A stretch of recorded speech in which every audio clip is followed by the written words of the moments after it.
ఏది అయినా ట్రై చెయ్యి ఆచి చికెన్ మసాలా. ఆచి చికెన్ మసాలా. మీడియా మిత్రులకు, తెలుగు ప్రజలకు మీ మంగ్లీగా నేను ఒక్క విషయం చెప్పదలుచుకున్నాను. చట్టం ఎవరికి చుట్టం కాదు. తప్పు ఎవరు చేసినా శిక్షార్హులే. ఈ మైక్రో ఫైనాన్స్ అనే పదమే నాకు తెలియదు. అలాంటిది నేను ఇంత పెద్ద కుట్ర చేశాను అనే అభియోగాలు నాపై రావడం నన్ను చాలా దిగ్భ్రాంతికి గురి చేసింది. నన్ను ఆదరిస్తున్న తెలుగు కుటుంబ సభ్యులకు మళ్లీ మళ్లీ చెప్తున్నా, మీ మంగ్లీ ఎలాంటి తప్పు చేయలేదు. ఈ కేసుకు నాకు ఎలాంటి సంబంధమూ లేదు. అబద్ధాన్ని అబద్ధమని చెప్పి ఇంత గొంతు చింపుకొని చెప్తున్నా కూడా నాపై బురద చల్లడం ఆగడమే లేదు. అందుకే ప్రతి చేతిలో ఉన్న మొబైల్ కు, రిమోట్ కు నా మొర చెప్పుకుంటున్నాను. చట్టాన్ని గౌరవించే పౌరురాలిగా బాధితులకు న్యాయం జరిగేందుకు, దర్యాప్తు అధికారులకు సహకరించేందుకు నేను సిద్ధంగా ఉన్నానని మీకు విజ్ఞప్తి చేసుకుంటున్నాను. మంగ్లీ ఎలాంటి తప్పు చేయలేదు, చేయదు కూడా.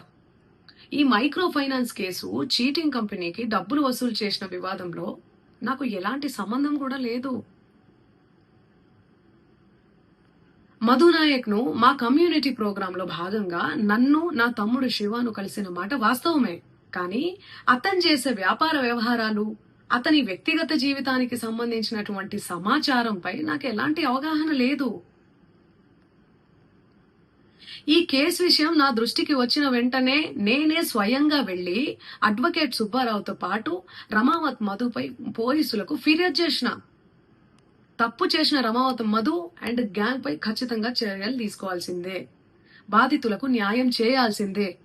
ఈ కేసులో మోసగాళ్లను, బాధితుల అంశాలను పక్కన పెట్టి నాపై, నా కుటుంబ సభ్యులపై దుష్ప్రచారం చేసేందుకు కొందరు వ్యక్తులు కావాలని హేమకాంత్ రెడ్డి, సుబ్బు అడ్వకేటు, మధు నాయక్ ఈ కేసులో మోసగాళ్లను, బాధితుల అంశాలను పక్కన పెట్టి నాపై, నా కుటుంబ సభ్యులపై దుష్ప్రచారం చేసేందుకు కొందరు వ్యక్తులు కావాలని ఈ వివాదంలోకి నన్ను లాగుతున్నారు. నిజానికి ఈ మైక్రో ఫైనాన్స్ అనే వ్యవహారంలో నష్టపోయింది బాధితులతో పాటు నేను కూడా ఒక బాధితురాలనే. వాళ్ళు అమాయకులు డబ్బులు పోగొట్టుకున్నారు. నేను పేరుని నష్టపోయాను.